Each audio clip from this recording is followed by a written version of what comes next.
Entonces, debemos tener presente que los derechos humanos son la guía idónea para orientar nuestro trabajo. Saber que las bibliotecas y los archivos son los medios esenciales para un acceso libre e ilimitado al conocimiento, al pensamiento, a la cultura y a la educación. Como lo expresó en 1994 el manifiesto de IFLA UNESCO, sin acceso a estos derechos es imposible el desarrollo y la democracia.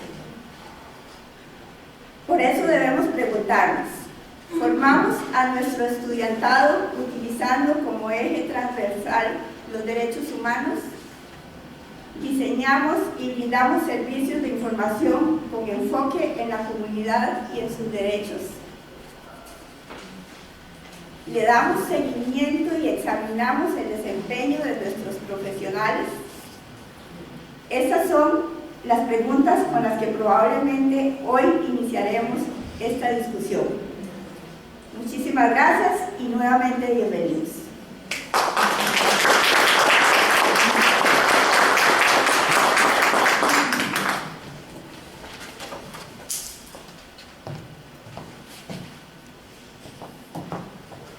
Seguidamente escucharemos las palabras del doctor Jaime Ríos.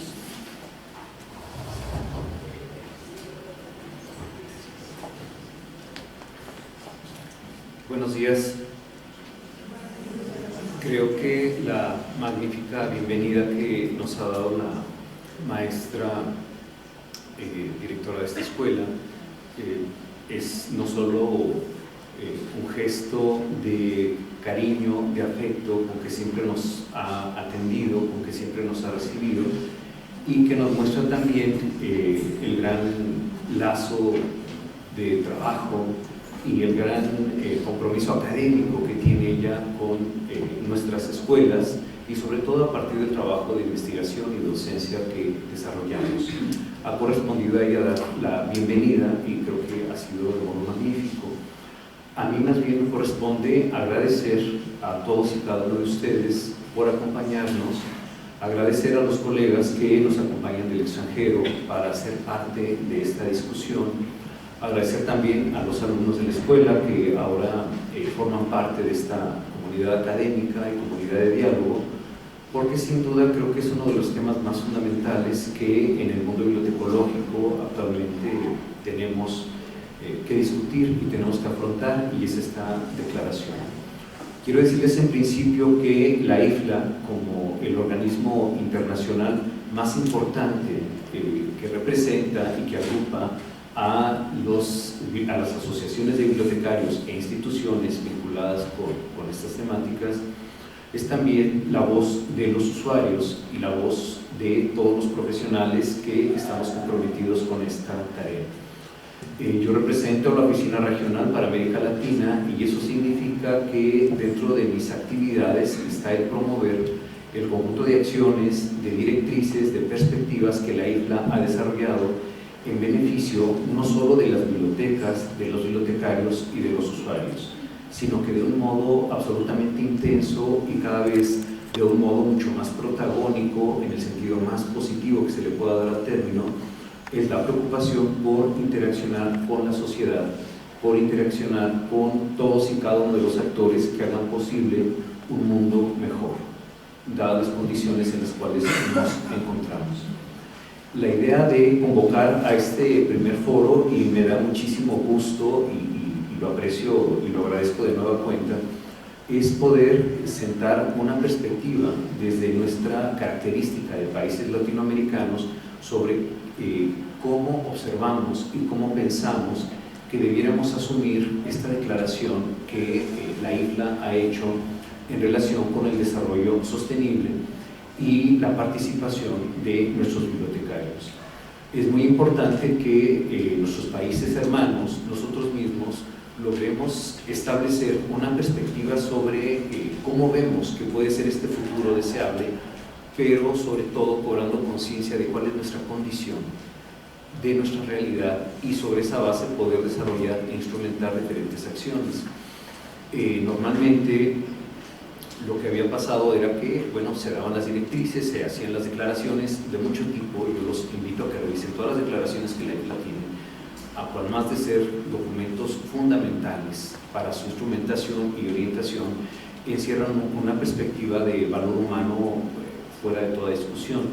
Pero más allá de ese valor intelectual y humano que poseen, se tenía, en mi perspectiva, y ojalá no esté cometiendo o esté haciendo alguna información que no sea verdadera, se tenía poca presencia de nuestros colegas latinoamericanos tratando de establecer qué significaba esa perspectiva en nuestra condición nacional y sobre todo como conocedores de nuestras realidades particulares.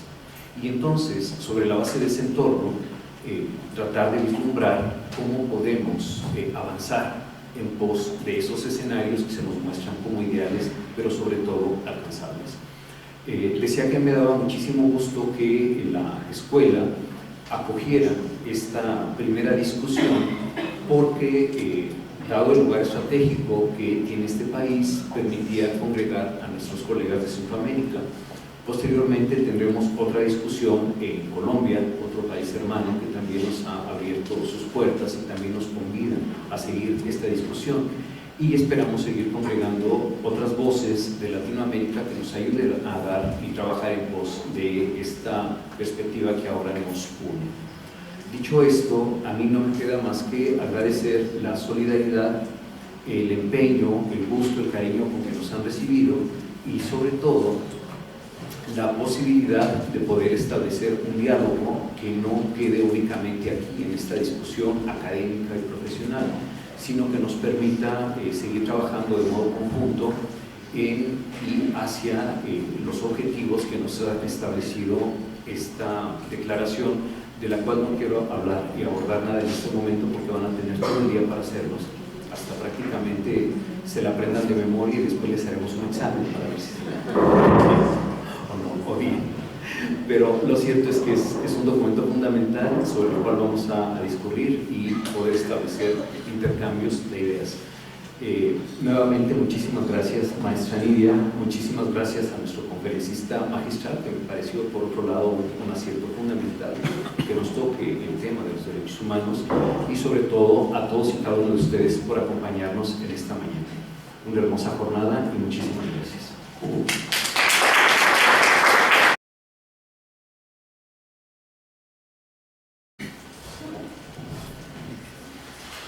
A continuación escucharemos al doctor Muñoz, quien nos ofrecerá una conferencia de motivación, pero antes de ello permítanme realizar una breve presentación de su currículum. El doctor Muñoz cursó estudios superiores de literatura, es jurista especializado en derechos humanos, filósofo y doctor en educación. Es coordinador del programa de doctorado en estudios latinoamericanos de la Universidad Nacional y asesor global de educación del Plan Internacional y miembro del Consejo Deliberativo del Fondo Regional de la Sociedad Civil para la Educación.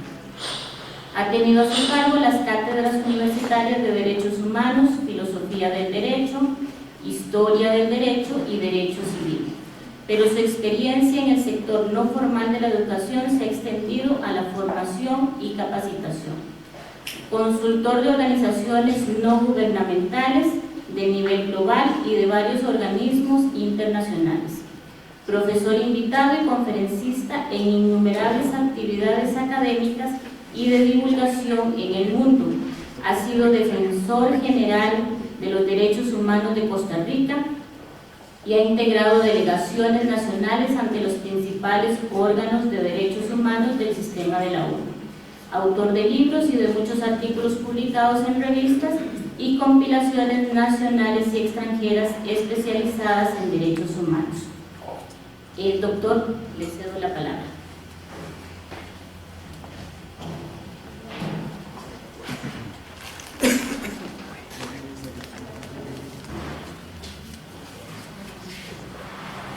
Muy buenos días a todos y a todas.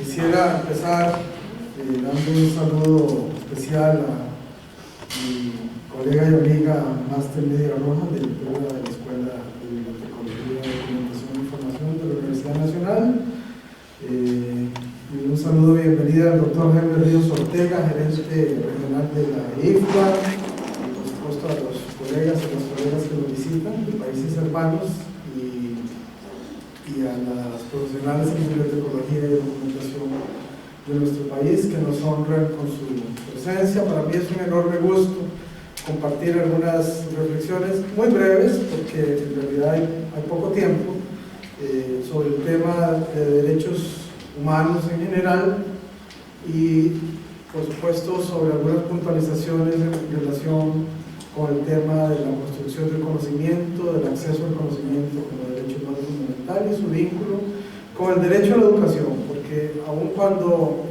la disciplina que ustedes de lo que ustedes se ocupan tiene una especificidad propia, yo creo que tiene una, como mencionaba la profesora Lidia, una relación directa, inmediata con el derecho a la educación. La educación, la información, son derechos humanos fundamentales, tienen valor por sí mismos y por supuesto están interconectados con muchos otros derechos.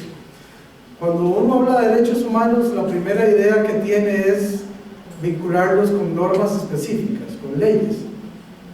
Y es correcta esa visión. Es correcta porque siendo normas, siendo leyes, son de acatamiento obligatorio, no solo para los gobiernos, para los estados, las instituciones públicas, sino para las personas comunes y silvestres. Sin embargo, también es cierto que los derechos humanos no son creaciones espontáneas, es decir, no surgieron porque a alguien se le ocurrió, sino que tienen una historia que contar y son el producto de las luchas concretas que los hombres y las mujeres han llevado a cabo para proteger su dignidad. Y estas luchas concretas tampoco se limitan a unos cuantos años atrás, no son producto del siglo XX ni del siglo XIX.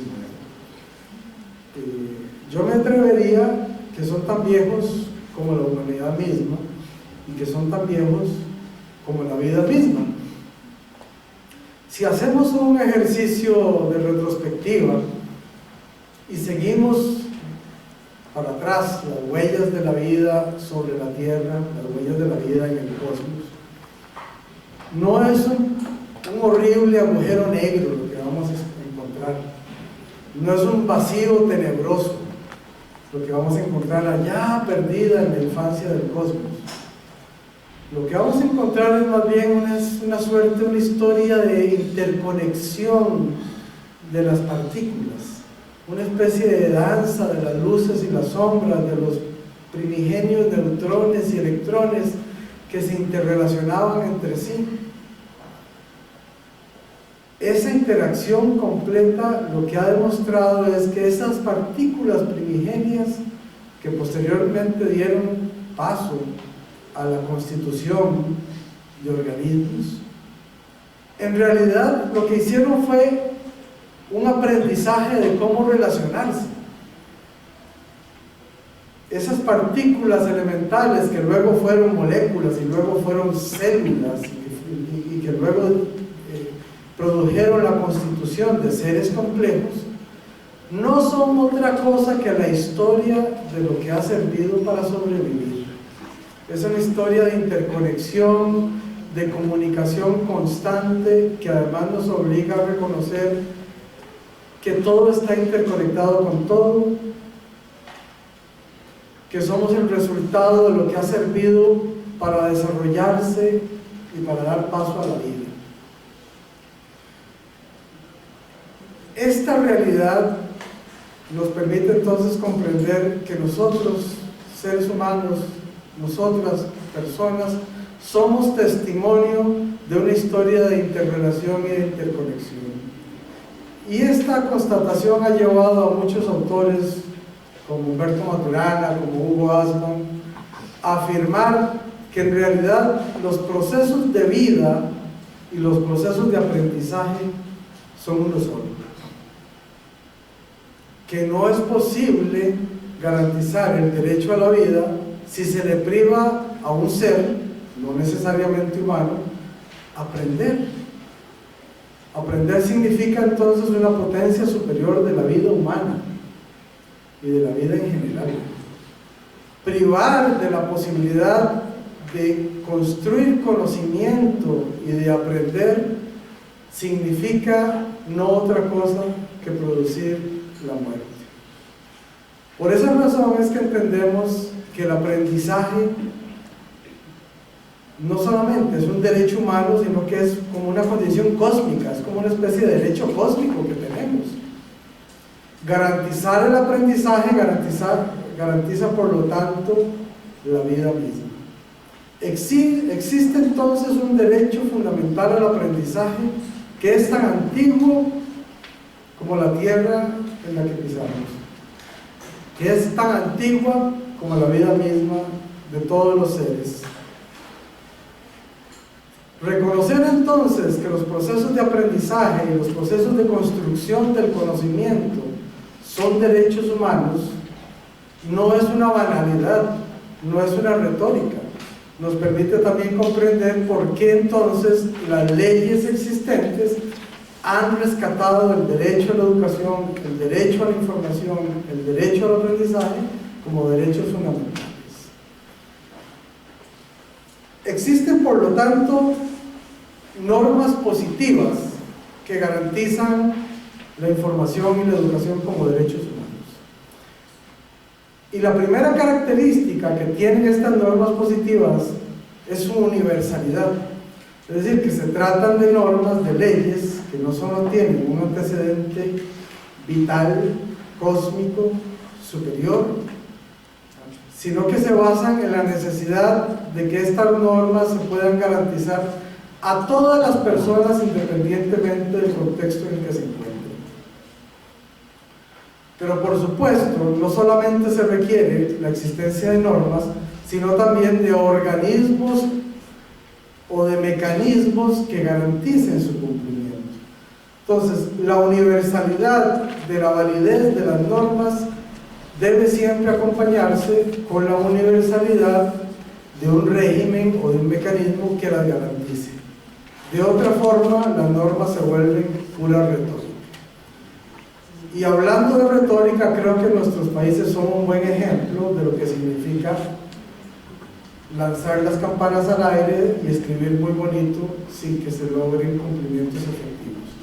Porque cuando hablamos del derecho a la información, en contextos en donde una periodista en México ha sido despedida precisamente por garantizarlo, o cuando hablamos del derecho a la educación en nuestros países, cuando nuestros estados no destinan el presupuesto necesario y se sacrifican las bibliotecas y se sacrifican la construcción de aulas para privilegiar otro tipo de privilegios, valga la redundancia, que no resultan tan importantes, nos preguntamos entonces de qué tipo de derecho a la educación y de qué tipo de derecho a la información y comunicación estamos hablando.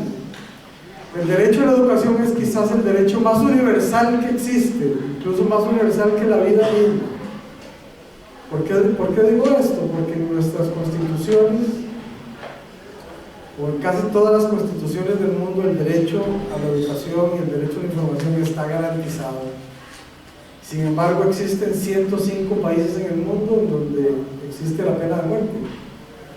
Es decir, haciendo esta comparación un poco grosera, podríamos decir que la educación es incluso más universal que el derecho a la vida. Y sin embargo, el profundo vacío existente entre la retórica jurídica y la práctica cotidiana sigue siendo enorme. Los derechos humanos entonces requieren, decíamos, de mecanismos especiales para hacerlos valer. Estos mecanismos especiales comenzaron a perfilarse a inicios del siglo XX con la constitución de la famosa Liga de las Naciones o Sociedad de las Naciones, constituidas en el año 1919 por iniciativa del presidente Wilson de los Estados Unidos. Fue un proyecto que yo no diría que fracasó, pero que por lo menos fue, digamos, sustituido más eficientemente con la creación de la Organización de las Naciones Unidas en 1948.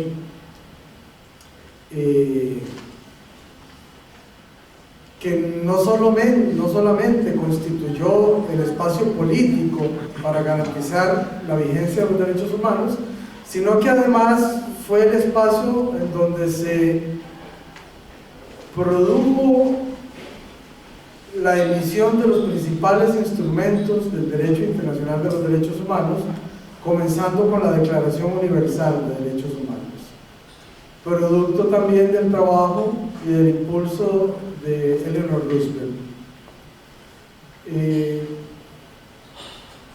Son ejercicios institucionales de enorme relevancia para garantizar la vigencia universal de los derechos humanos. Pero por otra parte, son ejercicios también que tienen como fundamento una acción de los países occidentales. Por eso se ha criticado directamente que la Declaración Universal de Derechos Humanos y los otros instrumentos que se promulgaron después de la declaración tienen un decidido acento occidental. Es decir, las normas ahí contenidas, por supuesto, que son de interés para toda la humanidad. Pero recientemente los pueblos indígenas, por ejemplo, y las minorías culturales han iniciado a interpelarse y a interpelar a las Naciones Unidas sobre el carácter verdaderamente universal de esos derechos y sobre la relación de esos derechos consagrados en los instrumentos de derechos humanos con las tradiciones ancestrales de los pueblos indígenas, por ejemplo. Y les pongo nada más un caso, el derecho a la propiedad. ¿Cómo se puede entender el derecho a la propiedad para los pueblos indígenas que realmente no tienen una concepción de la propiedad privada como la tienen las sociedades occidentales? Si uno pregunta a un pueblo indígena qué es la propiedad, va a decir que la propiedad es la madre tierra, a la cual los seres humanos pertenecen y no lo contrario. Y que el derecho a la propiedad no tiene sentido como un proceso de apropiación individual de una persona sobre los bienes de producción, sino que más bien se refiere a la oportunidad que tienen o que deberían tener todas las personas para interactuar con la madre tierra. Esto es un caso, digamos, bastante paradigmático que está actualmente en discusión y que ha llevado, por supuesto, a intentar deconstruir la naturaleza misma de los derechos humanos, entendiendo que hay, por supuesto, valores fundamentales que deben garantizarse, pero que esos valores fundamentales tienen de alguna manera que corresponder a la visión del mundo de la vida de pueblos y personas específicas. Y hay muchos otros ejemplos que podemos traer a colación en el caso de la sociedad civil y de personas específicas, como por ejemplo las personas sexualmente diversas, por ejemplo, que están actualmente exigiendo el cumplimiento de sus derechos a partir de una lectura determinada del contenido de los derechos humanos, que expresamente no se refieren a la diversidad sexual, pero que ellos y ellas interpretan como un derecho que les interpela y que les asiste en el reclamo de sus necesidades, de la realización de sus necesidades. Esta construcción histórica permanente de los derechos humanos nos lleva a hacer cada día más compleja y de mayor desarrollo las teorías sobre derechos humanos y, por supuesto, las normas concretas, las normas específicas. El acceso mismo a la información es un derecho que ha variado con los tiempos. La emergencia de toda la cultura digital y toda la cultura virtual, por supuesto que ha producido variaciones fundamentales a lo que tradicionalmente se concebía como derecho a la información bibliográfica. Ya esa es una dimensión que ha quedado superada y que estoy seguro que muchas de ustedes y muchos de ustedes han profundizado en investigaciones fundamentales en este campo.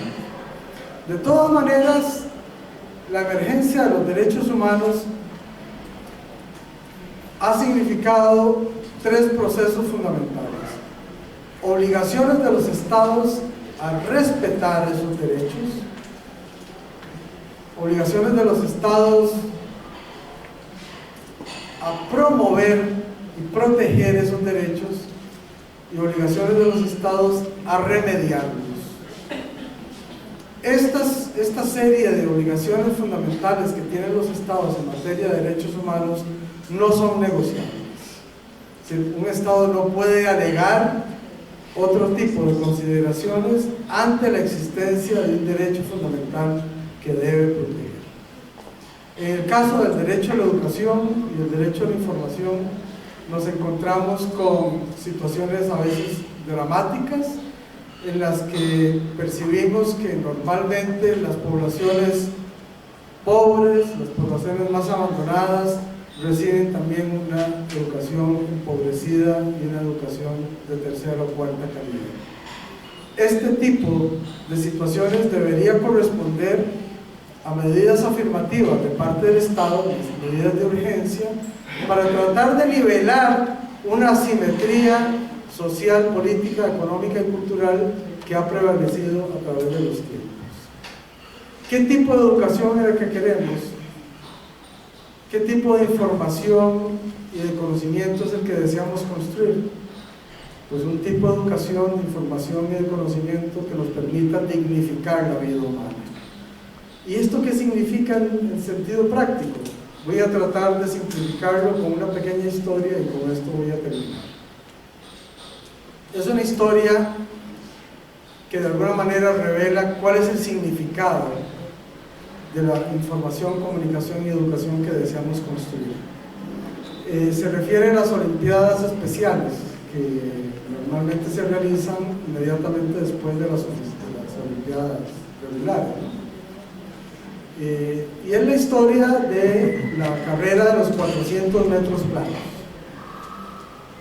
Bueno, resulta que era la final de los 400 metros planos. Los chicos y las chicas, porque parece que compiten juntos, estaban listos para iniciar la carrera. El estadio lleno a reventar,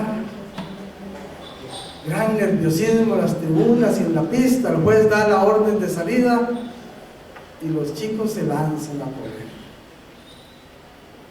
Cuando de pronto una de las chicas que iba en la retaguardia de la carrera súbitamente se tropieza y cae.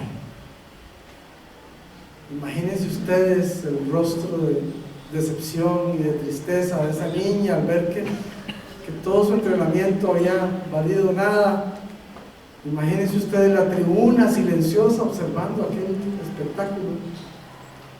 Y quizás por ese silencio, por alguna razón que no entendemos, el resto de los competidores también súbitamente se detienen, voltean a mirar a la niña, juntos regresan hasta donde está la niña, juntos le ayudan a levantarse y juntos caminan hasta la meta.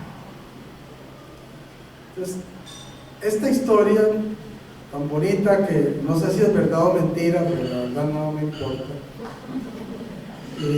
nos ha dejado algunos aprendizajes que quisiera compartir antes de finalizar. El primer aprendizaje es que ni la información, ni la comunicación, ni la educación es una competencia. Que el éxito de una persona no puede estar nunca basado en el fracaso de otra. Porque el conocimiento es un bien común de la humanidad. Porque la historia de la humanidad ha demostrado que el privar de conocimiento, del acceso al conocimiento a una persona, es condenarla indefectiblemente a la muerte. Y no estoy hablando únicamente de la muerte retórica, estoy hablando también de la muerte física. El segundo aprendizaje es que muchas veces olvidamos que los mejores maestros y maestras son los niños y las niñas. Y esto no significa infantilizarnos, sino significa la necesidad de rescatar la visión de los niños y las niñas en nuestro propio corazón.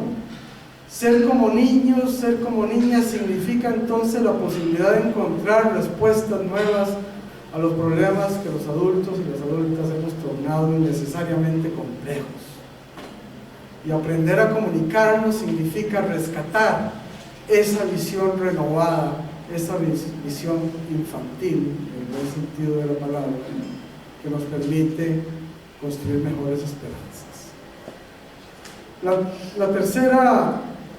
El tercer aprendizaje de esta historia es que en cualquier área del conocimiento que querramos nosotros escoger, cualquiera, las más revolucionarias renovaciones, los cambios más importantes que la humanidad ha conocido en cualquier ámbito, siempre han venido de las personas que son diferentes.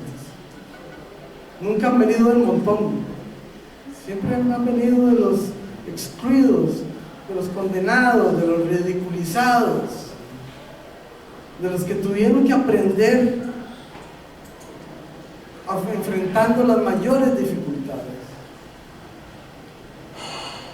No defender los derechos de las personas que son diferentes, de los excluidos, de los olvidados, no significa otra cosa que condenar a la humanidad a la muerte. Es una locura no hacerlo. Y finalmente esta historia nos demuestra que también todos y todas tenemos el derecho fundamental de esperar que cada vez que caemos alguien más va a venir a ayudarnos a levantarnos. De eso se trata los derechos humanos. Muchas gracias.